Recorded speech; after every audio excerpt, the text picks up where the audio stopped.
first lived in Latvia as a diplomat between 1996 and 1999, a few years after Latvia regained independence from the crumbling Soviet Union. I returned to live in Latvia in 2022. This podcast series is based on my observations and experience, with some history and comparisons with my home country of England on aspects of life in Latvia and things to see and experience.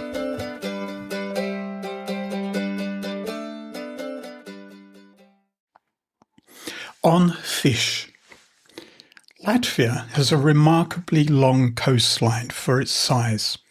Therefore, seafaring, fishing, and eating fish are important parts of Latvian life and culture. We step back in time and discover the history of Latvia's fishing industry with many good tales. We'll also taste some typical Latvian fish, mostly smoked in the way Latvians love it, which the EU now wants to ban. I will suggest a fish driving tour along the Bay of Riga coast from Jūrmala up to Kolka and then down the Baltic Sea coast to Mazirbe, where fishing boats came to die. Join me as we get stuck into some tasty fish.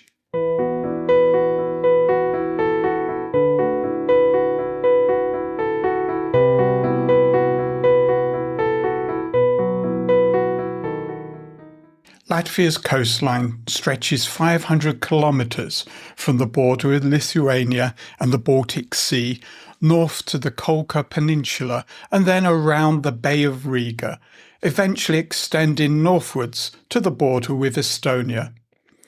Most of that coastline is composed of sandy beaches. For a small country with a land mass of 64,580 square kilometres, the sea plays a significant role in its livelihood, cuisine and culture. Latvia has a long history of seafaring. My neighbour in Riga is an engineer on board ships for 3/4 of the year. Sailors are prominent in my wife's family. However, I would like to focus on fish and fishing in this episode. Imagine the coast of ancient Latvia. Low mists, black pines, the soft lap of brackish water against the birch bark canoes. Thousands of years ago, even before the first town was drawn upon a map, people here were fishing. Archaeologists, combing the muddy edges of old lagoons like Sloka and Lake Nguri, have found bone harpoons, stone net weights and charred fish bones, evidence soon straight through time.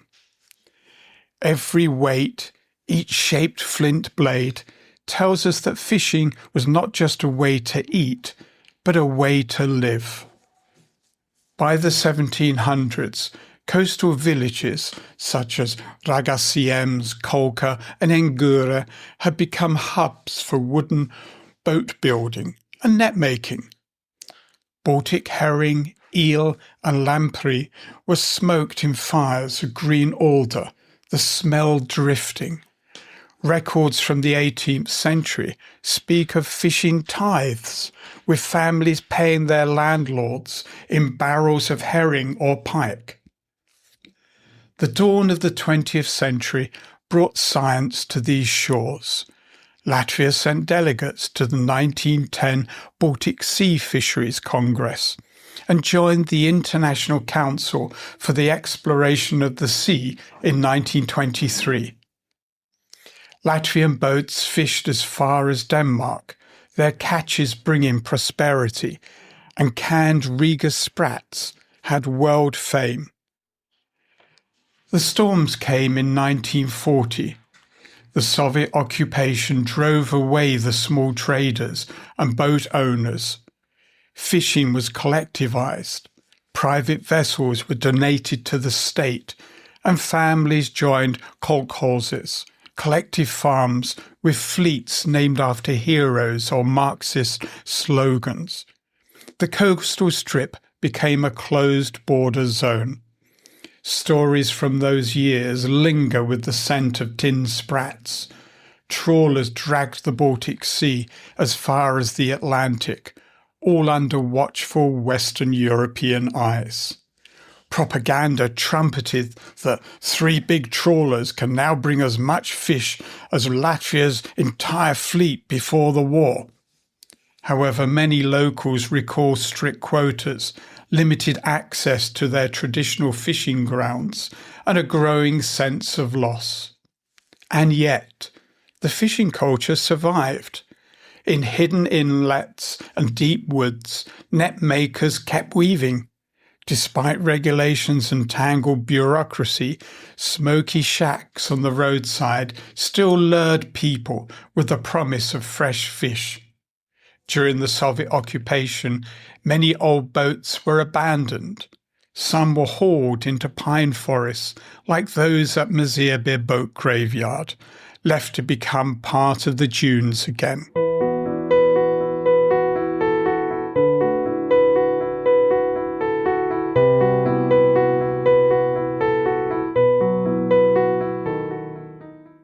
What was it like to live in a fishing village 100 years ago? In Latvia, fishing is regarded as a way of life rather than work, and has played a significant role in the lives of local people along the coast. The soil along the shore was poor, so not much would grow on it.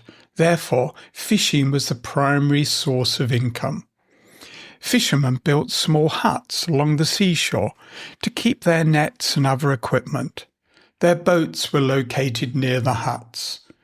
Fishing boats were costly. Owning one was a privilege, as the ship was the main equipment necessary for fishing as a livelihood. A boat needed a crew. To become a crew member, specific abilities were highly valued, such as knowledge of the sea, understanding of fish behaviour, locating suitable fishing areas, and the ability to steer the boat. Local blacksmiths prepared the metalwork for the fishermen. Ropes were handmade by the fishermen. Slim ropes were individually twisted, but the larger ones required help from other fishermen using a special twisting device. Women helped prepare the netting and weave the nets. After the net was woven, fishermen added net sinkers and floats to it. In autumn and winter, when the fishing season ended, the men went into the forest to prepare and remove timber, which was stacked on ships and sold in the spring. In winter, they also prepared for the next fishing season by repairing boats, making new nets, or mending old ones. It could take all winter to weave one net. The local coastal population lived modestly and was lucky to have a cow, pig, or chicken in the house. Tenants were taken in to supplement their income. Visitors were mainly craftsmen or seasonal workers, and in later years also people on holiday. Boys' lives can be divided into 2 phases. From the age of 16 to 40, when they went to sea, and after the age of 40, when they returned home and worked in the local fishery. Girls' lives were very different from those of boys, and often local girls could read and write just a little. They took care of the household kitchen and were involved in tasks such as fish cleaning, mending nets, and fish processing.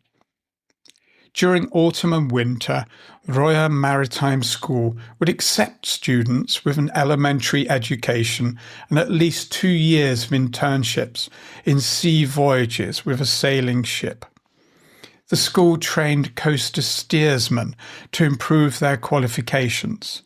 To become a captain, students could continue their studies in Riga, Liepaja, and Ventspils. At school, students mastered mathematics, navigation, maritime practice, and other subjects necessary for seafarers. One fact is indisputable: fishing was a dangerous occupation. Many never came back, after a night on wild seas.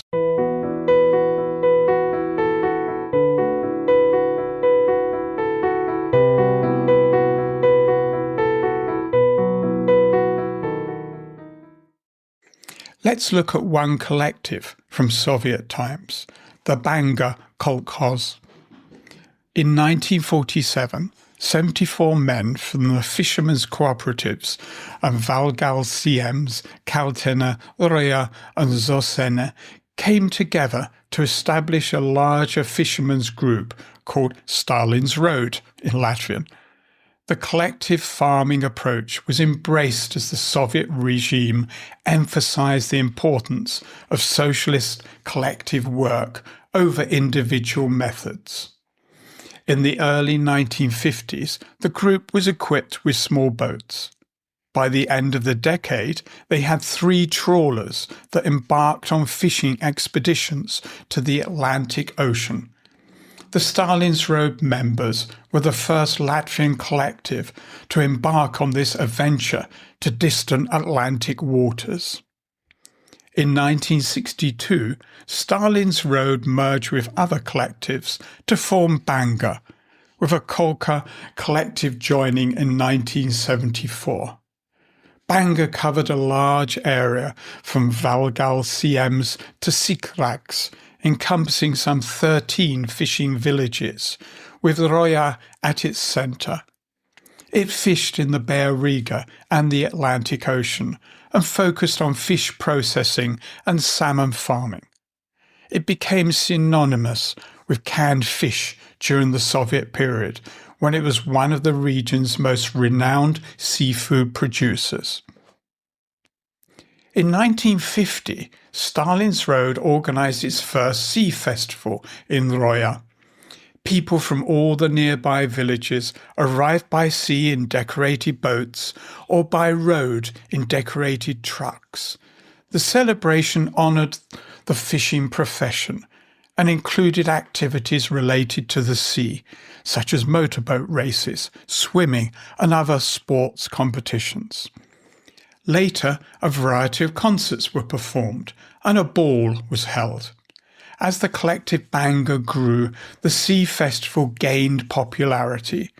In 1982, a famous Russian singer, Alla Pugosova, and the much-loved Latvian composer Raimonds Pals performed in Roya.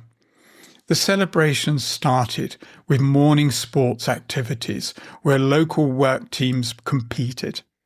A visit by the sea ruler Neptune became a tradition. During the Soviet occupation, the Sea Festival honoured and promoted the work of all fishermen while recognising the best workers. Banga is still one of Latvia's most prominent and historic seafood processing companies, still located in the fishing village of Roya. After Latvia regained independence, Banga modernised its operations, updating facilities to meet European Union directives and attaining international food safety certifications. Today, Banga is 100% Latvian-owned company and has developed into the leading producer of sterilised canned fish in the Baltic region. With more than 160 employees and state-of-the-art equipment, much of which is automated, the company handles the entire canning process, from the arrival of fresh and frozen fish to preparation, packaging, and delivery worldwide. Banga's product range features more than 50 varieties, including herring, mackerel, sprats, salmon, tuna, and mussels.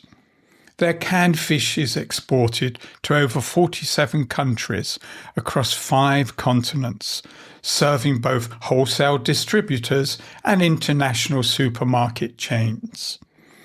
In 2024, the company posted record sales of nearly €16 million, a 23% increase from the previous year, with a further significant growth reported in 2025. Not bad for a former Soviet collective.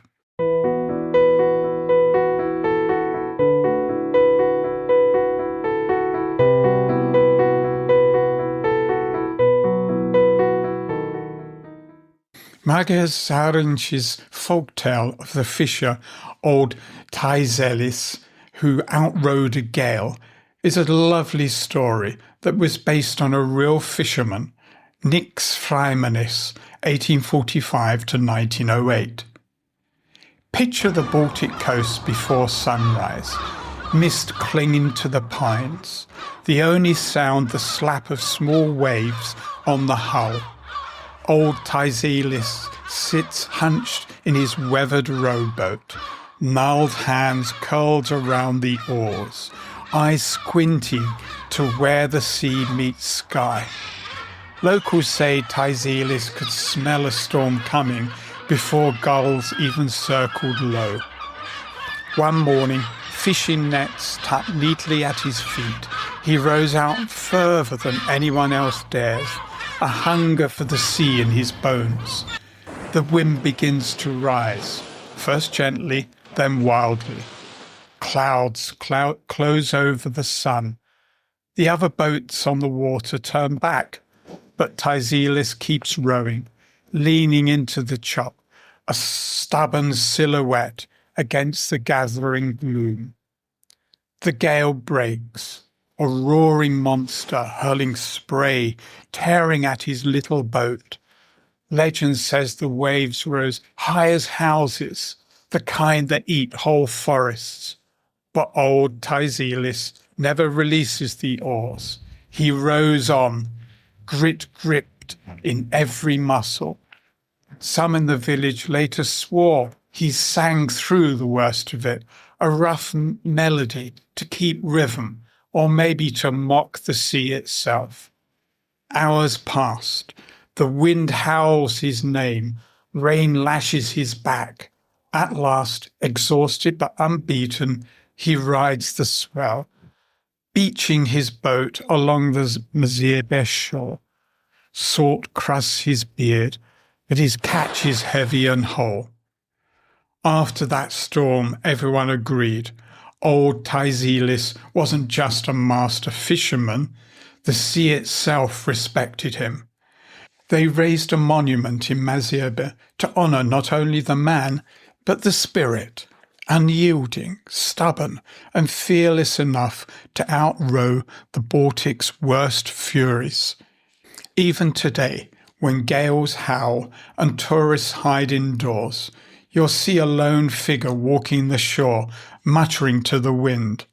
Some say it's just the memory of old Taizelis, checking the surf, daring the storm to try again.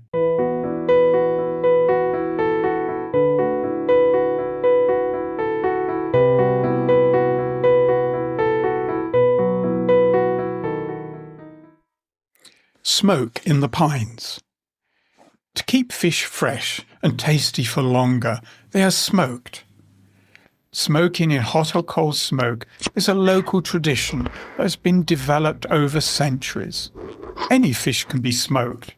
The fish is cleaned, cured with salt, pepper and dill, then strung on sticks and hung in a smokehouse, a shack. The fish are gently smoked until the desired thermal processing is achieved. Taste nuances are achieved by using smoke from different types of local trees, often the wood chips of birch or alder, or even pine cones. Smoked fish offers a complex flavour that combines savoury and smoky notes.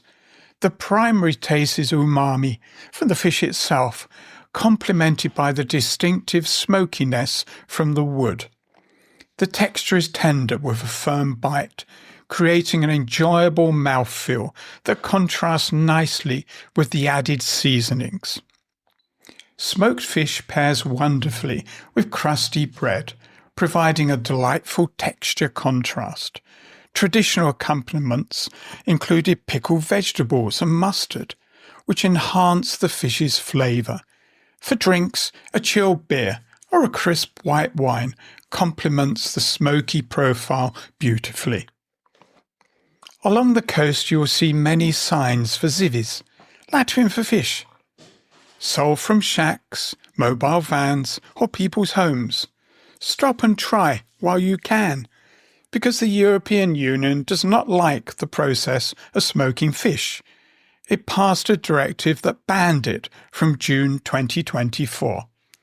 Latvia has agreed to a longer transition period for the use of smoke flavouring on fish and other products, extending until July 2029. During that time, companies will still be able to use traditional smoke flavourings. But these exemptions are now at risk. Latvia's Ministry of Agriculture opposes an EU plan to remove such derogations, arguing that this move would weaken Latvia's competitiveness in the European market for smoked fish and other products.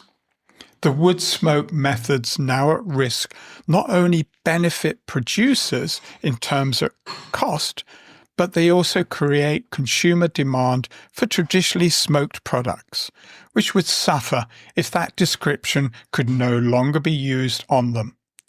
Latvia pointed out to the European Commission that it was not necessary to revise traditional smoking norms in respect of Latvian smoked produce, because consuming traditional smoked products does not harm human health. Well said.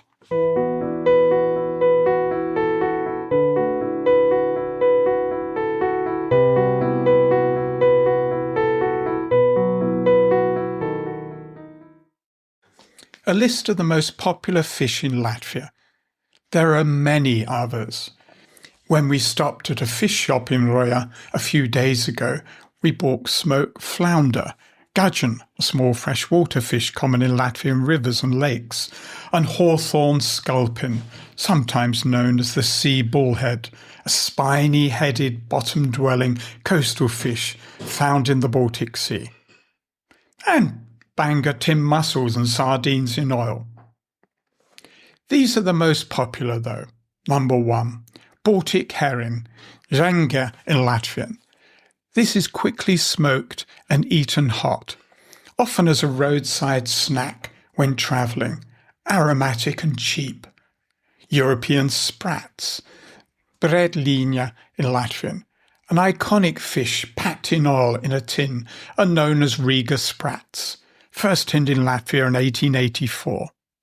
Number 3, sea trout and salmon, Lasha forela and Lassis in Latvian, a seasonal fish in Latvian waters, although it is easily found in supermarkets all year round. Number 4, pike perch, Sandardis in Latvian, a lake and river fish. Not my favourite as it's too bony, much prized by sports fishers. Number 5, perch, Lidaka in Latvian. This is the winter ice hole prize. More in a minute. Number 6, lamprey, Ņēģis in Latvian. This fish has its own festival in Sānikava. Number 7, tench or rud, Linis, raudena in Latvian. This is a Lake Enguri speciality, pan-fried. And number 8, eel, Zusha in Latvian, another Enguri speciality. It gave the village its name in Livonian.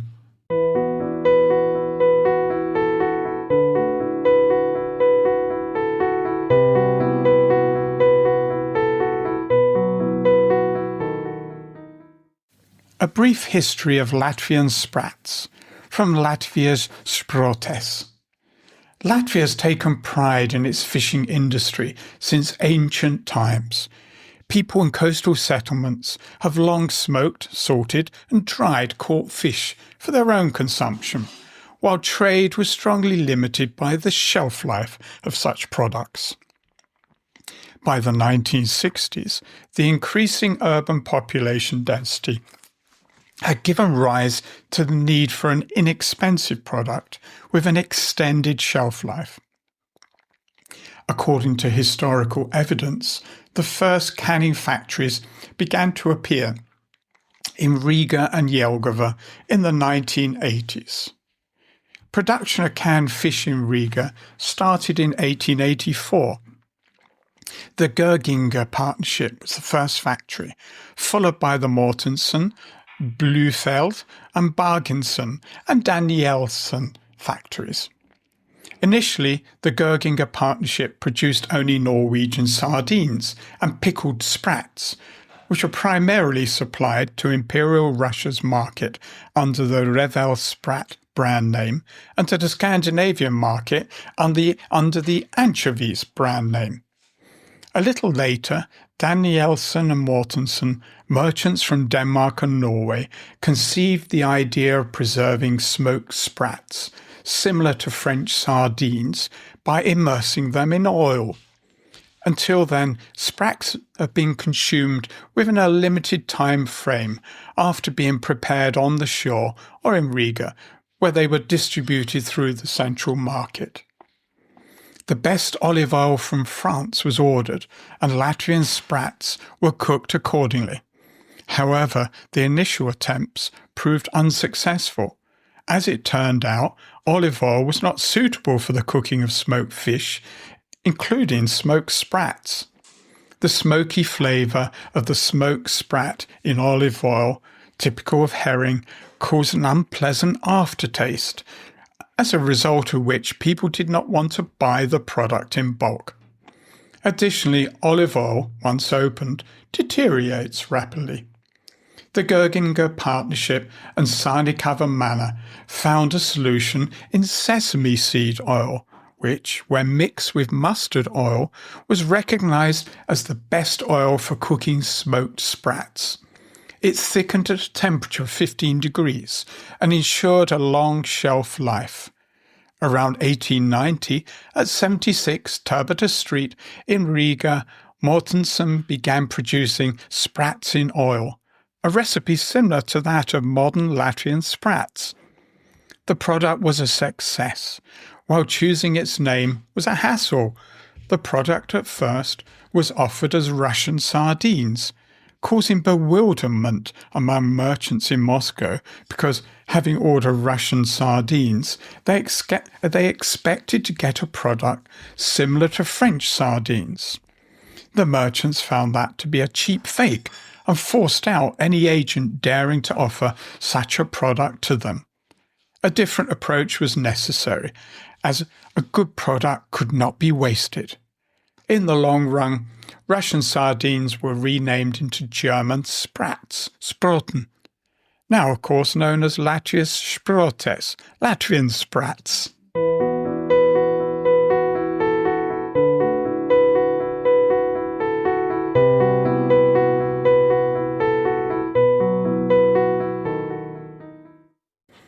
Drilling the silence. Winter ice fishing on Kishezers, on the outskirts of Riga, is a cherished ritual. Part Latvian endurance, part quiet meditation. Picture the scene. Snow muffles the city beyond the trees. A white desert dotted with bundled anglers huddled over holes they've just drilled through a thick frozen lake. To join the anglers at Kishezers, you'll need more than a warm hat and hope. First, you need an ice auger. This is a sharp drill for boring holes, typically 130 to 150 millimeters in diameter. Hand-powered augers are standard, but some use auger attachments for power tools. Next, you need a short ice fishing rod. Unlike summer rods, these are compact, about 30 to 60 centimeters, for easy jigging over a small hole. You'll also need tough, cold-resistant line with a light reel plus bait. You are sitting on a stool, practically motionless for hours. You'll need multiple layers of thermal clothing. The sport, I think that is what it is called, can be dangerous. The ice floes may break off and sail away, or you will crash through thin ice. Therefore, some safety equipment, such as ice picks and a throw rope, a life jacket or flotation suit, plus a phone in a waterproof pouch, is important. And think about your sustenance. A flask of coffee or tea, along with some snacks, can help sustain long hours spent sitting on ice. Despite its peaceful aura, Winter fishing on Kishazers carries real risks. The ice must be at least 10 centimetres, 4 inches thick to support a person safely. Even then, check thickness with an auger as you move. Kishazers can have uneven patches, especially near inlets, outlets or reeds. Thawing weather, snow cover or moving water can weaken ice. Hypothermia and frostbite are also real risks. Every year, between 2 and 17 anglers die fishing on ice. Approximately 200 are rescued each year.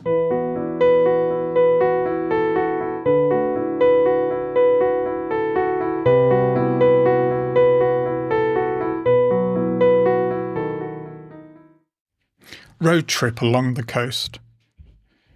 Start from the western end of Jūrmala and head along the Bay of Riga coast road northwestwards towards Kolka.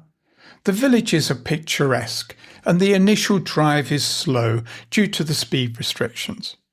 I like to head to Engure first. This village was first mentioned in historical documents in 1567.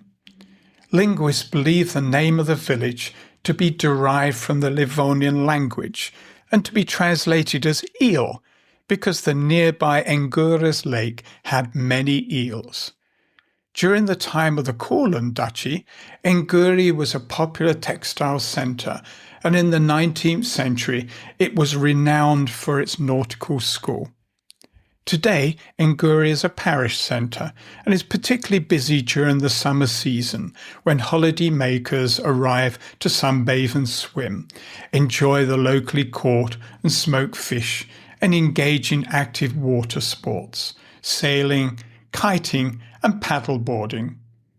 If you are hungry, I could recommend either the Bread and Beer Bakery with its takeaway cakes and baked goods, or you can eat there at the few tables and drink its craft beer.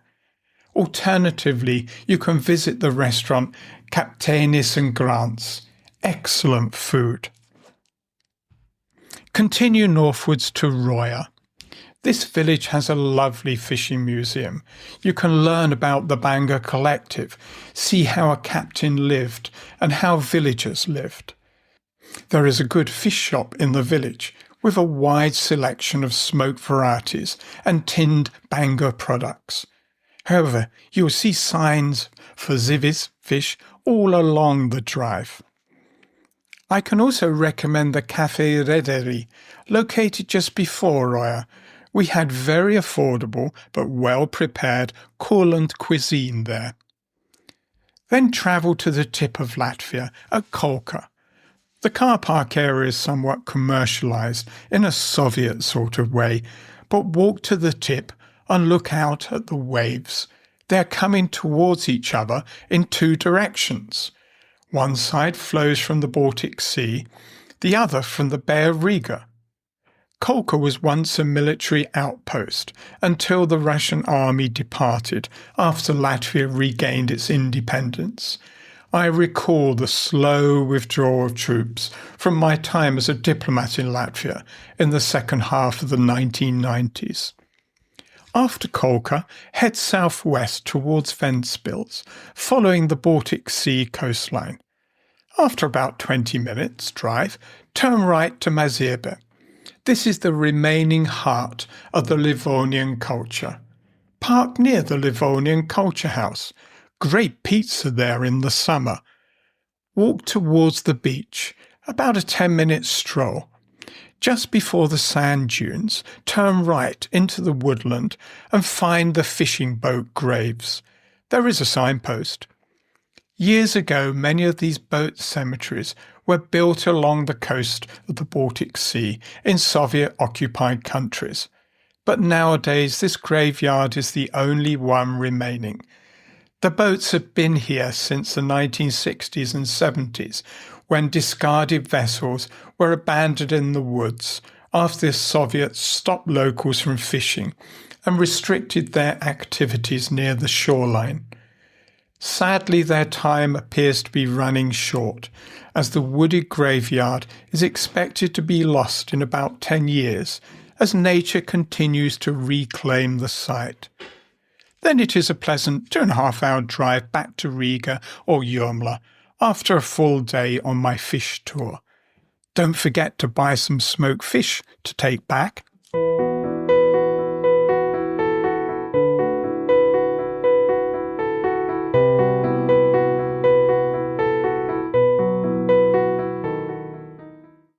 Latvia's fish stories are more than statistics. They rise with altar smoke above roadside shacks, whisper from rusting hulls, swallowed by pines, and echo across silent frozen lakes. The centuries-old tradition of smoking fish is under attack, by the EU this time, not Soviet collectivism. This culinary tradition, which provides a livelihood to many people living in coastal communities, needs to be praised, not deleted on spurious health grounds. You can help wherever you live. Buy some Bangor products or Riga sprats. Or if you're in Latvia, do the tour and enjoy the fish cuisine.